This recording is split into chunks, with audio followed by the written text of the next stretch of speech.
Hello and welcome to a new episode of the Cradle News Roundup, your one-stop shop for all news West Asia. My name is Esteban Carrillo. I am the news editor for the Cradle. As usual, I'm joined by my colleagues, content creator and writer for the Cradle, Karim Shami, and a columnist and editor for the Cradle, Sharmin Narwani. And before we get started, as usual, just a friendly reminder to please drop a like, to share this video, to subscribe to our channel, and above everything else, to please check out our Patreon, where you can become a direct supporter of the Cradle.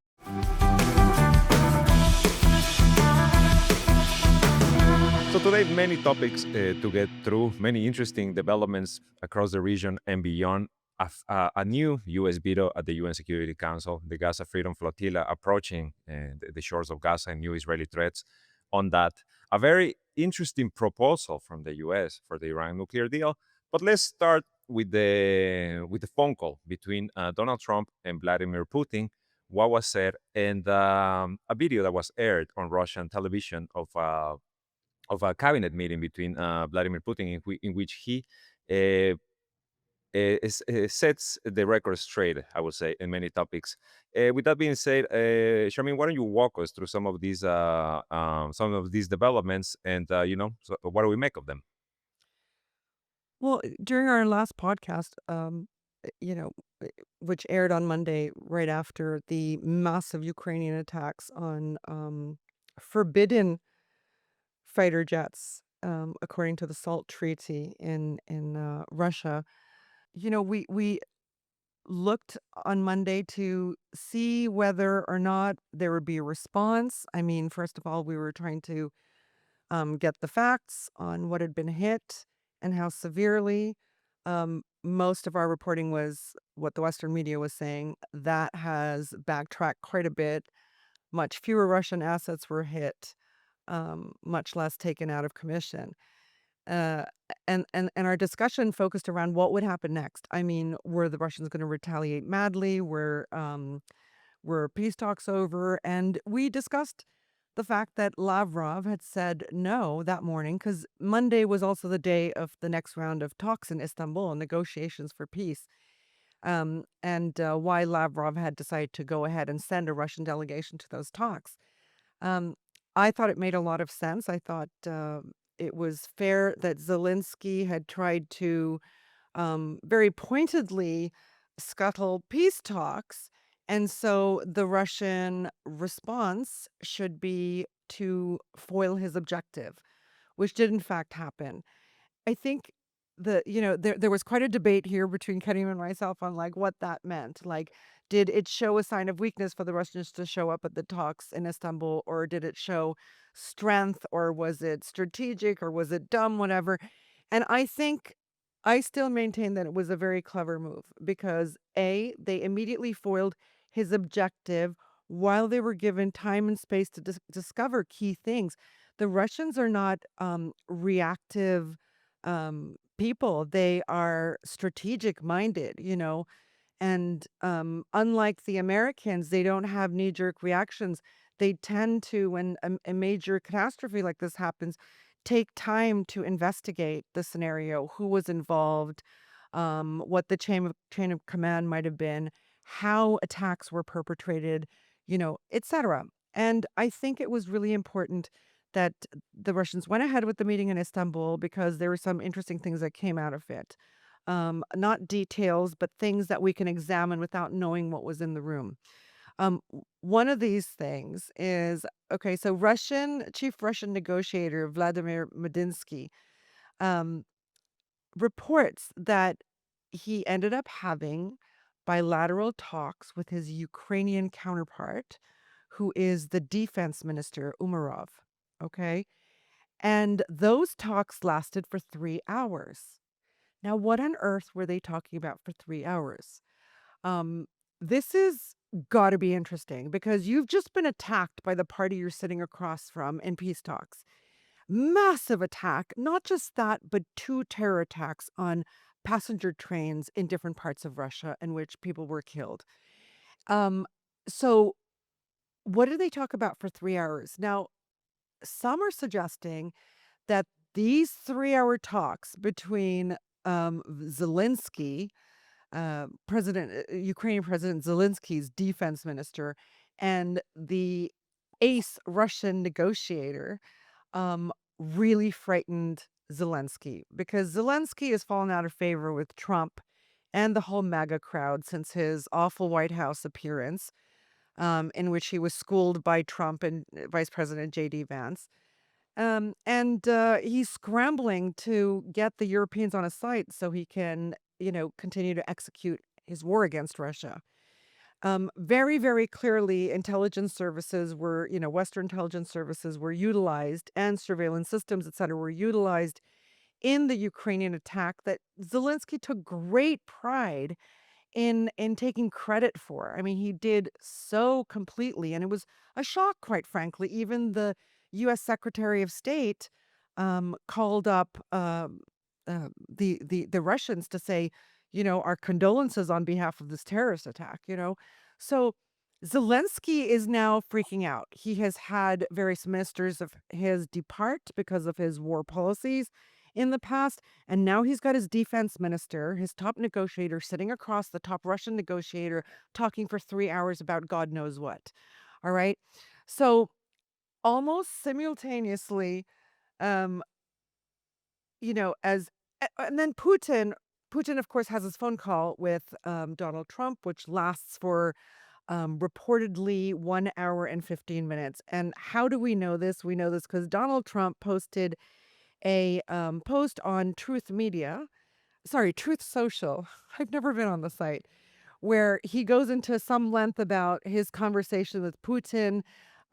He says, Trump says, by the way, Trump then removed this post. So we have a screenshot of it, which we'll show you here. He says that it was a good conversation, and although it doesn't look like peace is imminent, we're going to have to keep we're going to have to keep these doors open.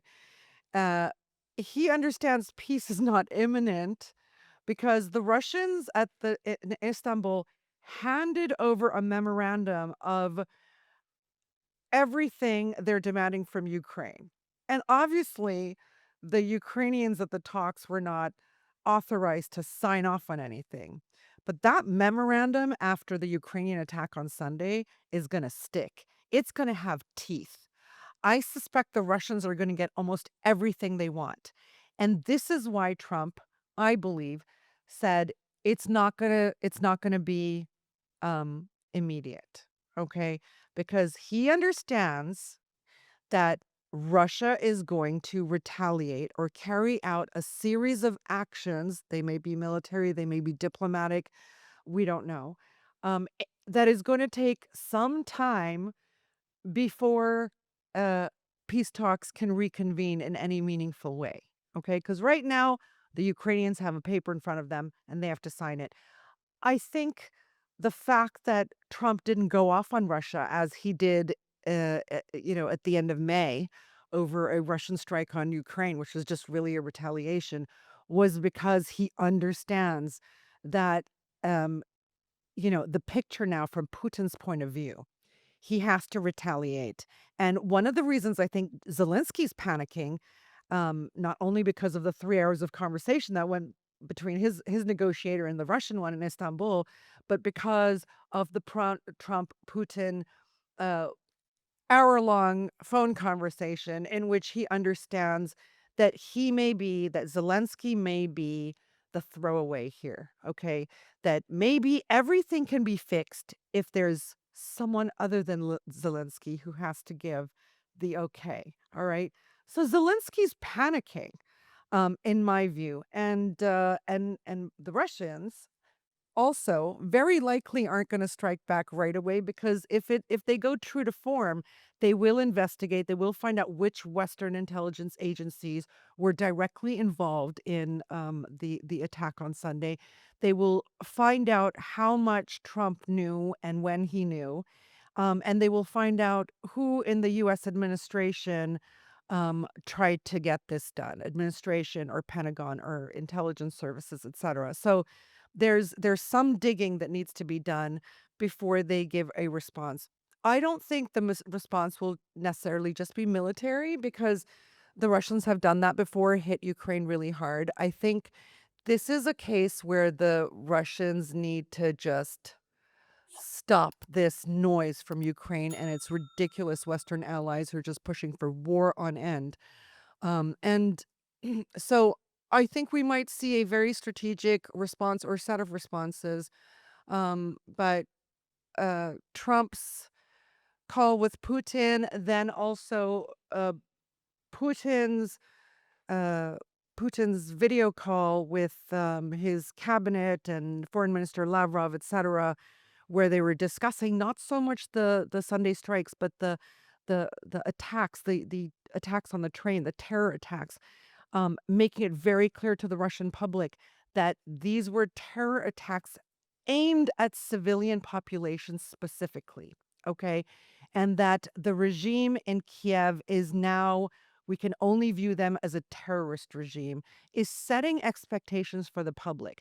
The Russian public are, I don't think there's much division. They all agree that there has to be some kind of retaliation. They're all obviously those who are pushing for an immediate one and a massive one. But I think at this point, the war has gotten tiresome. The Russian public is 100% behind their government. Okay, this has been an outrage, so much so that the American Secretary of State apologized or offered condolences on the terror attacks. And so I think Putin and his administration have to do something quite decisive. No point, because you see, Zelensky's also escalating, right? He's he's basically threatening the nuclear triangle, this triangle of like safety between all nuclear states. And he's doing that because he's running out of steam. He's running out of popularity. Ukrainians are exhausted, and the Western public that has supported this war for a few years is also tiring of him and mocking him at this point. So um, Zelensky, like Netanyahu, actually, is becoming a liability for the US administration of Donald Trump and the MAGA crowd. Okay, Trump promised an end to these wars and he's unable to deliver. Okay, and I think maybe it's worth, I'd love to hear your comments on this, guys. But it's also worth mentioning that in the Trump Truth Social post, he says that he and Putin talked also at some length about the nuclear talks with Iran. Why a phone call of this importance went segued onto that topic is quite interesting for me. I suspect that Trump and Putin understood each other very well on the Ukraine retaliation point and what needs to be done to get to a conclusion on this, right? And so they went into an area that actually Trump cares about a lot because, right, he has three peace negotiations going on right now with Steve Witkoff, watching over these. One is in Gaza, one is with Iran on the nuclear file, and the third is Ukrainian peace, right? And he's unable to get any one of those three. And Trump's panicking. He has no patience. Okay, this is President ADHD to the max. And he basically, he's been in how many months? 2, 3, 3 months, 4? I don't know. 4 months now. And he doesn't have a single ceasefire agreement, a peace agreement. So I think in that call, Trump turned to Putin, and they must have had a very decent call on the Ukraine part because he turned to Putin to ask for help on the Iranian file, and Putin said he would help him on the Iranian file. And as we know at the Cradle, Putin is expected. We don't know the date, Esteban, but Putin is expected for some weeks now to turn up in Iran anytime soon to meet with Ali Khamenei, the supreme leader, and other government officials. So this is very interesting because this morning the Kremlin confirms that they are ready to mediate talks with Tehran, between Tehran and the U.S. They point, to the close relations, obviously, that they have with Tehran. They want to contribute to the negotiations. Well, a lot of diplomatics speak. The president will get involved when necessary, Peskov said, right? Dmitry Peskov, Kremlin spokesman. Now, well, one thing about the Truth social media post, Trump deleted it, right? So I don't know if he deleted it over his comments on Ukraine about like what he said about Putin, having to retaliate, or about the Iran nuclear deal, which there was a very interesting proposal, and I just want to bring this up before we move on to exactly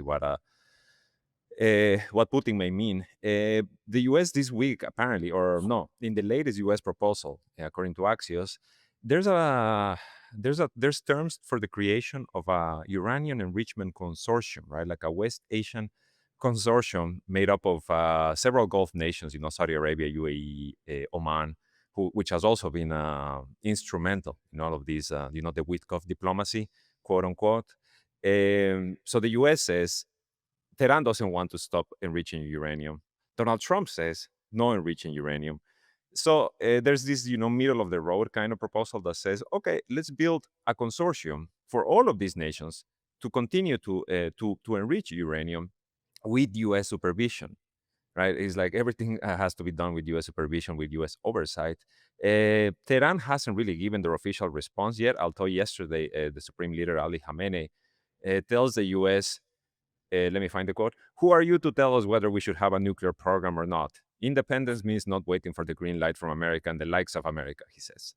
So maybe we can already see, right? I think that the oversight part is what really irks the Iranians. Although, according to Axios, the proposal, no, according to Axios, they spoke to an Iranian official, take that with a bit of with a small grain of salt, who said, we are willing to do it if this consortium is built in Iran, right? And then because there's been no other talks about reducing their stockpile of enriched uranium, maybe shipping it to Russia,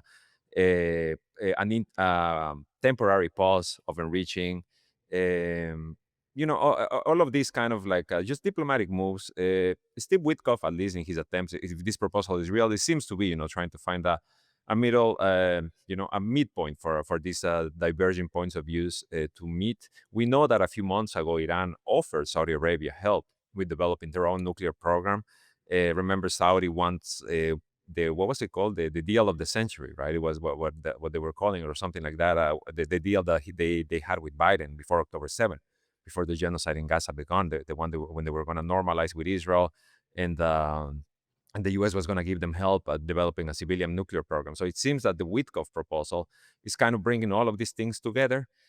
Do you think, first of all, that a regional consortium that includes also Turkey, by the way, is viable, right? Do you see all of these countries working together to enrich uranium for their own, I guess, civilian purposes? And what do you make of the Iranian response? What do you think the Iranians are going to say? I want to hear from you guys. I think eventually they will reach an agreement. I think Trump wants an agreement or a deal with Iran, and as Sharmin said, he's desperate to get a deal. Yeah, we know Trump. He said that he will end the Ukraine-Russia war in day one, and he said he will end the war in Gaza and he will return all the captives. And he also said that the nuclear deal was the one of the worst deals ever in the world. So he wants to get to get credit in any shape or form, and the Iran deal is one of them. But it's very confusing because, for instance, just last week, Witkoff said we won't allow Iran to enrich even 1%. And then we read in the media that they accepted Iran to reach up to 3%. And then the Iranis, they say we don't, there are no negotiation if they will enrich or not. And this is the fifth round of talks, and still, no, this issue should be, I think, since week one, agreed upon.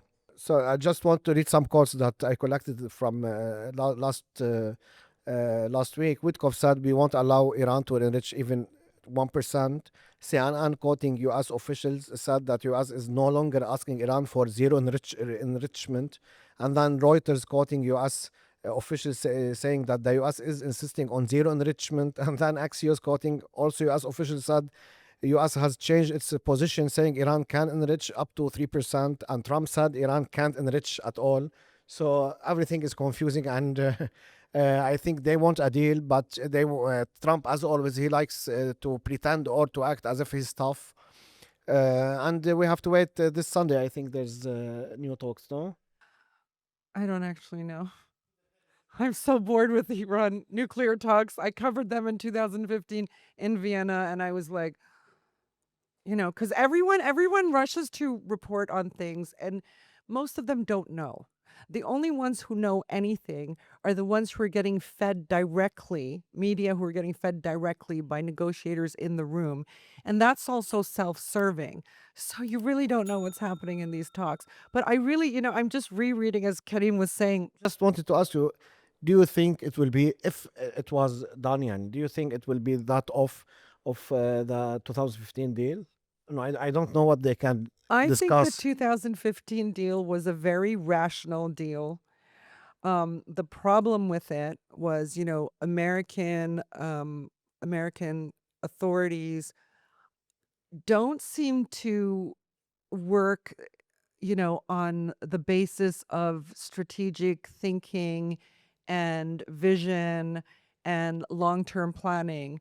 They seem to work entirely by what media headlines are saying. They're just all egotists, and they want to look good and sound good. It's not just Trump. I mean, the fact that, a government can be moved by what a columnist says is ridiculous. And that's what this is. Trump has that same problem. So with the first deal, the deal was fair enough, okay.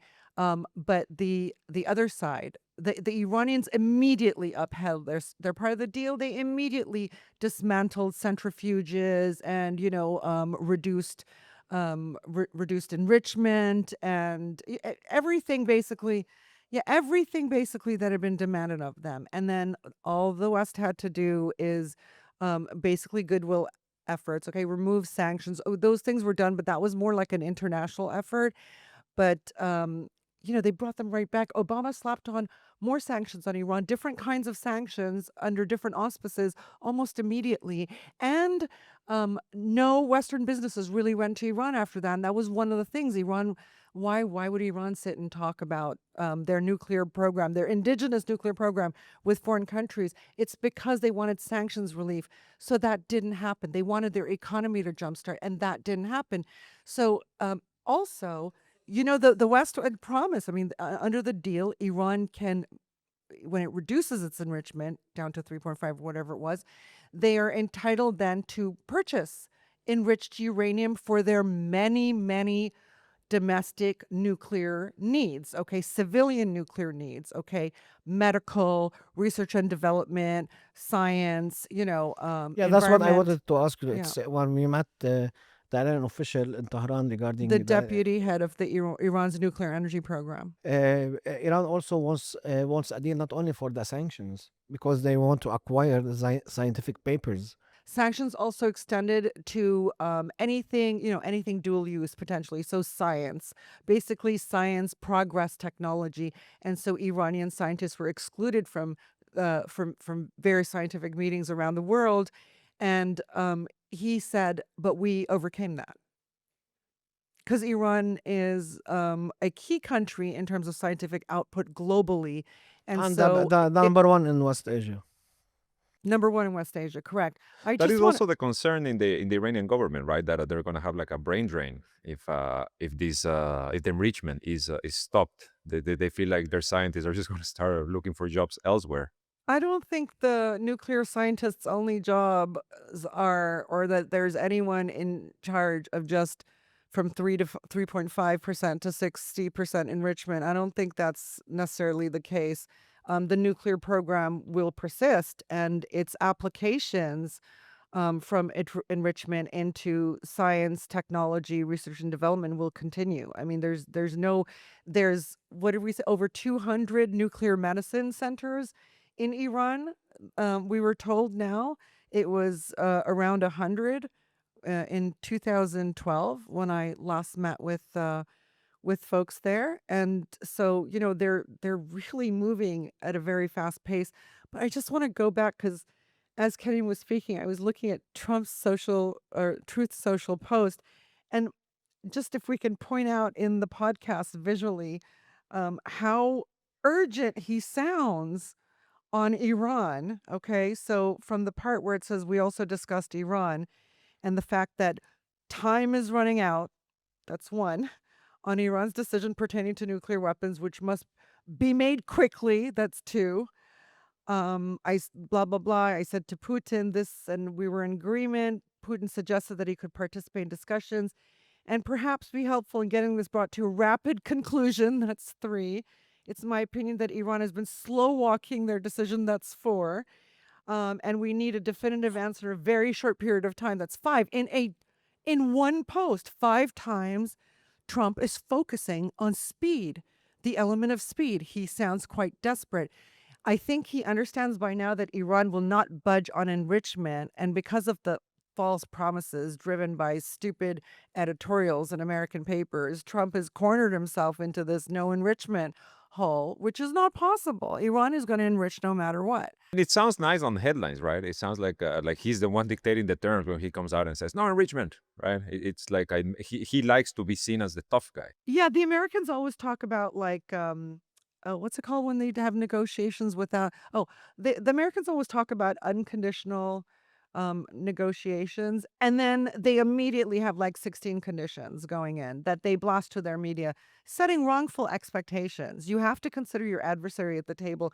The reason like the Beijing talks between Iran and Saudi were successful is because nobody knew about them. I always say, I've been saying this since 2009. If you want to have successful talks between the US and Iran, okay, get the media out of the picture altogether and commentators. Let nobody know about this. Just announce a deal. But, it's not the way things work there. The Zionists and the neocons and the neoliberals will always find out, and leak to media that these things are going on. It's a very tough situation to be in. But yeah, I do think he's hysterical on this. I do think Hamas, by the way, should slow walk the negotiations on Gaza and give Putin a chance to respond to Ukraine, because all 3 of these Trump negotiations are happening with the multipolar side, right? And obviously, Iran and Hamas are in alliance together. Russia is not in an alliance with Hamas, but Russia has often had Hamas officials come and visit increasingly over time, and certainly during Israel's bombardment of Gaza. The Chinese have played a role in mediating between all Palestinian factions, right? So again, multipolar side. And Russia is in a strategic partnership, okay? A major strategic partnership with Iran. So I think Iran, Hamas, and the Russians should eke out their responses in some kind of coordination, or at least watch to see, because there's obviously an actor that needs to act first here. And I think right now, the onus is on Russia to act, right? So Iran can slow walk this even further. And Hamas should slow down completely, because there's not a single thing it's getting in these negotiations. Not only that, they just struck a negotiation in, is it January? A ceasefire. A ceasefire was struck in January, and Israel did not, abided by none of its terms, and we can't even get 1/4 of those terms in this ceasefire agreement. It makes no sense for Hamas But to wouldn't say slowing yes. down for the Palestinian resistance essentially mean giving Israel what it wants, right? Which is just more space to continue killing people in Gaza and continue, Yeah, hurting, this starving Palestinians in negotiation, the south. there's no permanent ceasefire at all, at all, at all. Not even like, No, they haven't. Actually, everything's vague. Not the amount of aid, not the amount, reconstruction material. There's nothing that's explicit in this there's nothing round. about withdrawal. Remember that they re-added the clause that in the latest proposal, Israel removed the clause that said Hamas wouldn't be part of the government in Gaza. They removed that clause to make sure, that they would have the continued presence of Hamas and continue to point at Hamas officials, Hamas hospitals. We've all heard about Netanyahu doing secret deals with Qatar to make sure Hamas got money to continue running Gaza. Though I wouldn't say that's directly because Netanyahu supports Hamas, but because he didn't want he wanted a siege on Gaza, but not so much so that people would then do like an October 7th operation as they did. Um, but Netanyahu, basically the Zionists and the neocons have all worked very, very hard to create mass Islamophobia around the world. And they've done so by themselves organizing the most extreme elements of Islam that are not even considered Muslim by the 2 billion Muslims around the world. The most extreme head choppers around the world. They got them together in Iraq. They got them together in Syria. They got them together in Afghanistan. They got them together in Libya. And now there's news that I think just dropped yesterday, that Lieberman, Avigdor Lieberman, has charged that Netanyahu is arming elements of ISIS in Gaza. And we reported on this, I think, 2 weeks ago. We've been reporting on it like for like the past 6 months No, about I the meant gangs, the on the criminal gangs. podcast. We actually mentioned No, I this. think we mentioned it as well, but it's been happening. It's like the gangs that are looting the aid are being held by Israel, are being armed by Israel, are being given, cover, air cover. They're working in conjunction. Like they talk about these gangs looting aid. I think it was in November, and under the supervision of the Israeli army, right? Like the Israeli army was literally down the road as these people were looting, as these criminals were looting the aid to when they resold. Probably the Israelis are getting a cut And from the what sales. were the Israelis, saying? They were saying, "Oh, Hamas is looting the aid," which was ridiculous. They were Israeli armed and backed gangs. This guy, the gang leader, Yasser Abu Shabab, now Lieberman is accusing Netanyahu of reviving these guys. Okay. Abu Shabab is a known leader of these armed gangs. He's linked to ISIS and involved in looting aid under direct Israeli protection. You even have video footage of this. He has been identified in a UN memo as the main influential figure behind the widespread and organized looting of aid convoys to Gaza, which is what's the word? Which is demonstrably conducted under Israeli military guidance, supply and watch. Yeah, so the Lieberman accusation, it kind of confirms what we've already been talking about. What there's already been reports, as usual, is Haaretz, is a 972 magazine that comes out and like actually gives details because they go and they talk to the Israeli reservists, and they are the ones who tell them like, yeah, and this is happening. I want us to move, to go back a bit to the talks, right, to the ceasefire talks. What you were saying, Charmin, about Russia offering involvement and all of these. I know on Monday you guys discussed the shifting, I guess, policies or just staffers in the White House. Trump getting rid of a bunch of these pro-Israel hawks and putting maybe America firsters. There's reports saying that they're being replaced by people close to J.D. Vance. In a signal, in what many said was a signal of this continued rift, quote unquote. What is not a signal of this continued rift is yesterday's veto at the UN Security Council by the United States, the fifth veto since the start of the genocide, blocking a ceasefire in Gaza.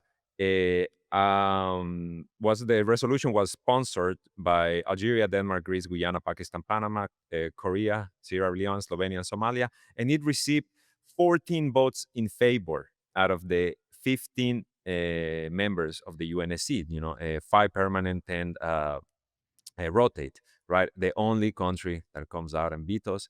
And I think we've discussed this on the podcast, and I definitely heard it, spoken about before by other analysts, that the that the clearest signal for the deteriorating relations, I would say, between Trump and Netanyahu would be the UN veto, right? Like that would be kind of like the clearest sign, because, and maybe correct me if I'm wrong, a UNSC veto calling for a Gaza ceasefire, how can it be implemented? Like, how is the UNSC going to come in and implement? Are they going to start sanctioning Israel if the US didn't veto?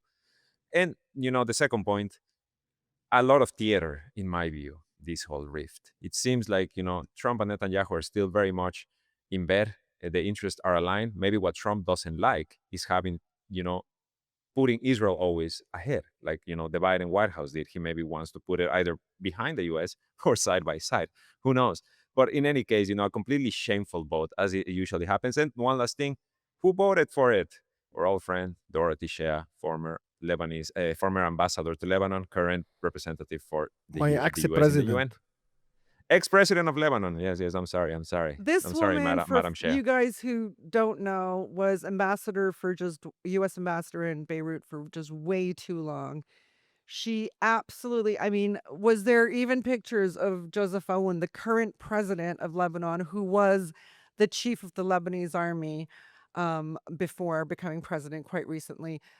They were always in pictures together. I mean, Dorothy Shia basically did everything in her power to make way and make it possible for Joseph Aoun to become president of this country. And so he is America's man here all the way.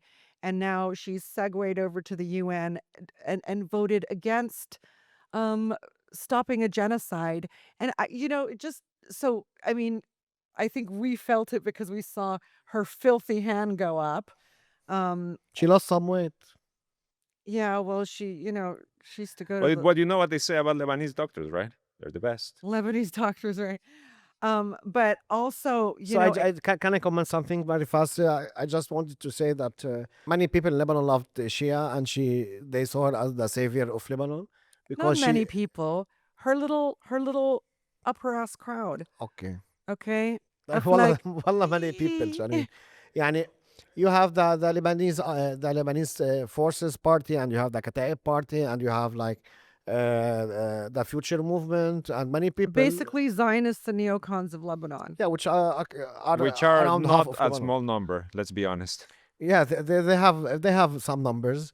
Okay, so this was the savior for them of Lebanon, and according to them, she wanted to get 24/7 electricity to Lebanon and water and fuel, but Hezbollah prevented her of doing so. Now we see her voting, the only country in the world, the only woman in the world raised her hand to stop, to oppose stopping genocide against Gaza. So and still many people still prefer the Americans to rule or to have the upper hand in Lebanon. It just made me think, okay, because obviously tens of thousands of children have been slaughtered in Gaza. And we know by who? By Israel. And we know by what? By US made bombs sent to Israel in multiple daily shipments, okay? And it reminded me of Donald Trump's first term, right? Same president, two different periods, right? His when he came into office the first time, he decided to bomb Syria just to show that he would do something that Obama wouldn't do, okay? Um and he said and we heard that his decision to bomb Syria was influenced by his daughter Ivanka being quote unquote heartbroken and outraged at the country's alleged chemical weapons attack. And this was according to, I think it was Eric Trump, was one of his sons told the media this. Okay, this is when Trump launched 59 cruise missiles at a Syrian military air base that he alleged was involved in a chemical weapons attack that we know was done by, it was a false flag attack to get the Americans to respond. So yeah, Trump's 33-year-old son Eric told the Daily Telegraph at the time that the strike was influenced in part by Ivanka, um, and he goes on to say Ivanka is a mother of 3 kids and she has influence. He goes on to say, I'm sure she said, "Listen, Daddy, this is horrible stuff. My father will act in times like this." So literally, a false flag chemical attack in which nobody died other than by the hands of those allied with the Americans setting up false flag attacks gets 59 cruise missiles, okay?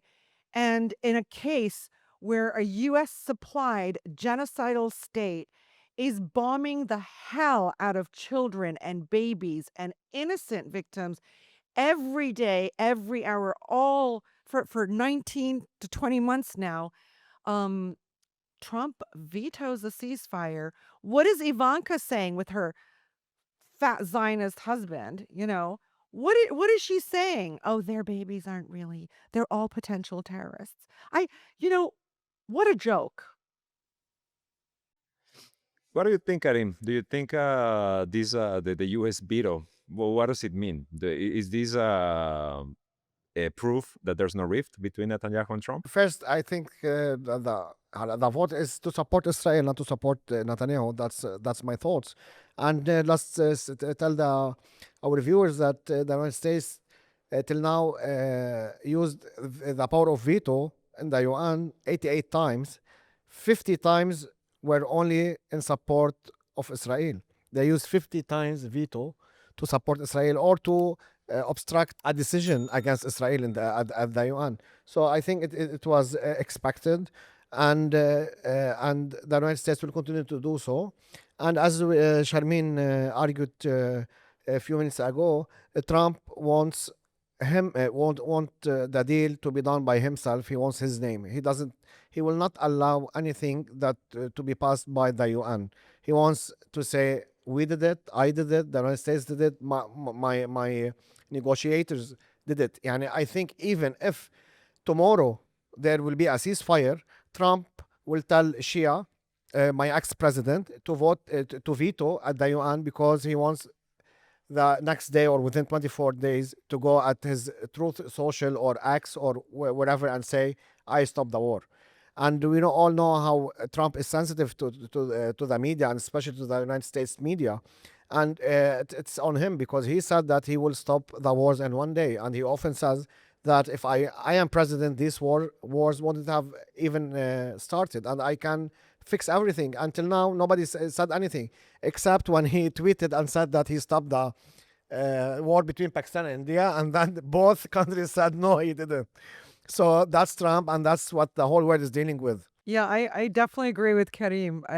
This was a vote for Israel, nothing to do with Netanyahu. The shameful vote comes just about over a week before this big summit at the UN, where sponsored by Saudi and France, that it's described as the point of no return for the two-state solution, right? Where it's expected that the UN General Assembly, that is, oh, by the way, new president of the UNGA, Annalena, Israel has a right to kill civilians in Gaza. Baerbock, former German foreign minister, the new president of the UNGA. So, expect great things from this. But nevertheless, It it's just coming goes to next show week. how stacked these organizations are. Exactly. So there's been pressure, according to reports, there's been pressure by the US on London, on France, on Germany to not recognize a Palestinian state at this summit. France, for its part, keeps saying like these very mild, tame statements. Today, Macron said like, "Oh, if they keep doing what they're doing in Gaza, we are gonna consider some actions." What actions? Do something. Do something. Let's stop talking. In any case, that's the context that the veto comes under. And I don't know if you guys want to comment of anything about this summit. I think we've talked about it enough. But one other thing that is also looming is the Gaza Freedom Flotilla.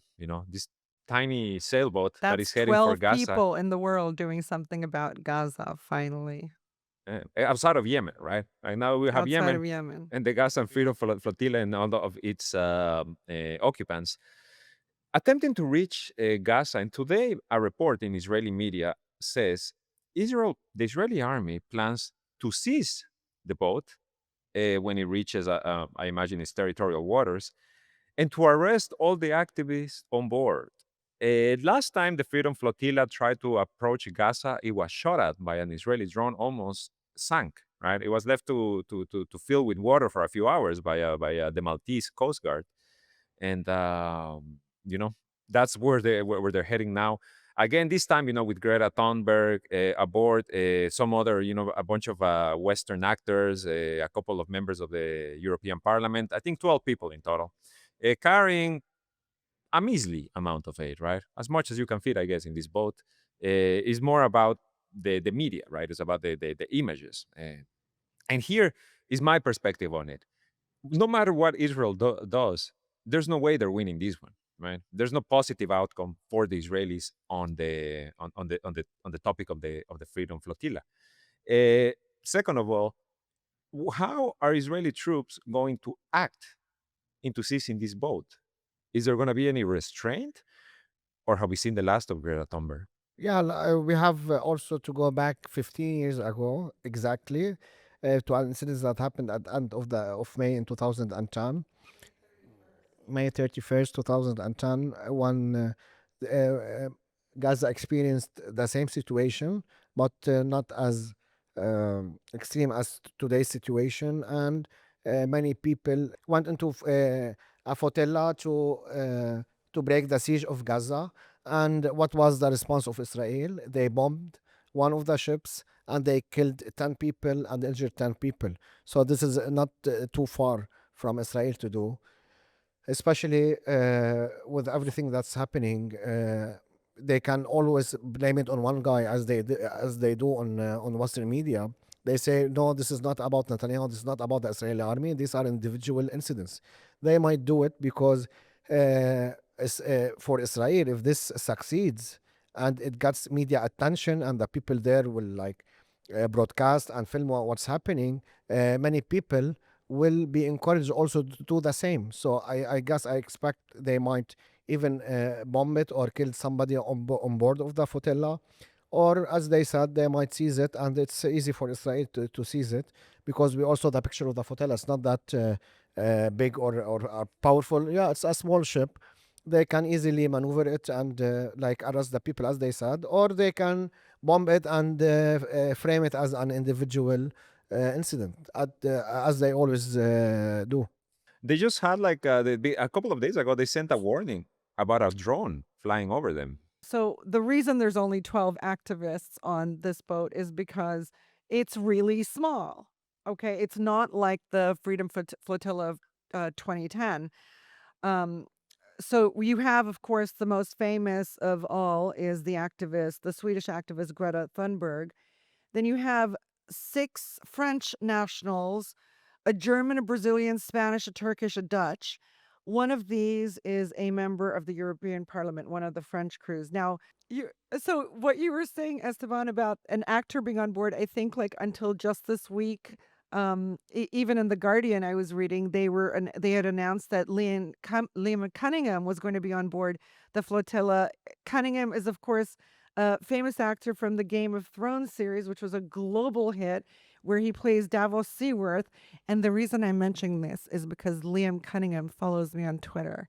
And I just want to tell you guys that I have become famous among the young members of my extended family since that little factoid was known.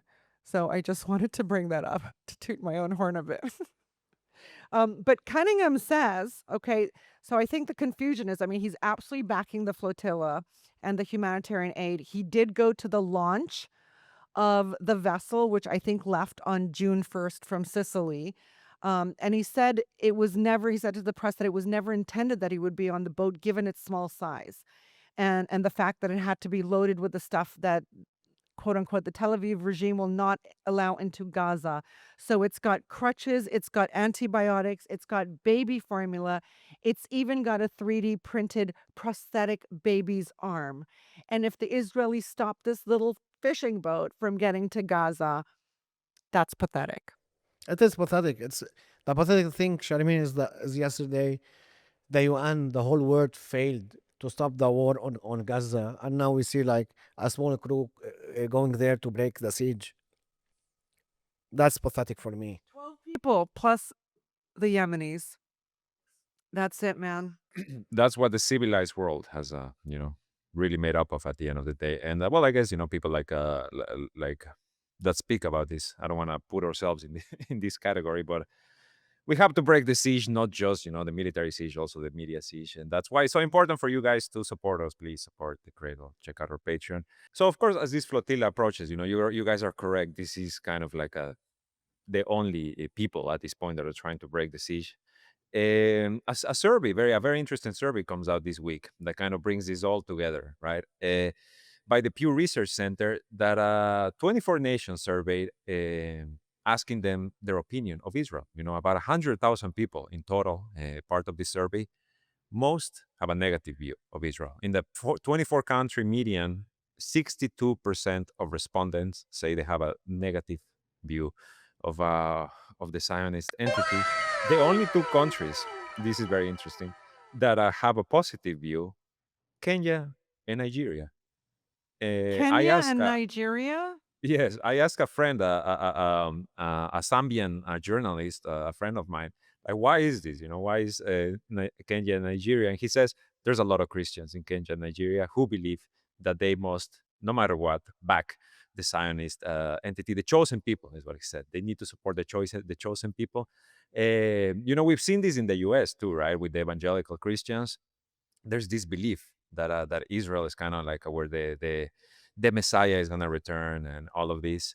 This is also the belief among like the most hardliners in the Israeli government, that what they're doing is kind of like with the whole like, let's build the third temple, let's destroy Al-Aqsa Mosque, let's kill all the Palestinians, the red heifer stuff with the cow, the sacrificing of the cow. They share the same belief. Yeah, but they're complete because they have oil. They've been so deeply penetrated in the way Lebanon has, because it's strategic, because of their resources and their geography, et cetera, have been huge projects of infiltration. India also a supporter of Israel. Kenya is part of BRI, and they have very good relations with Iran, and Iran manufactures in Kenya.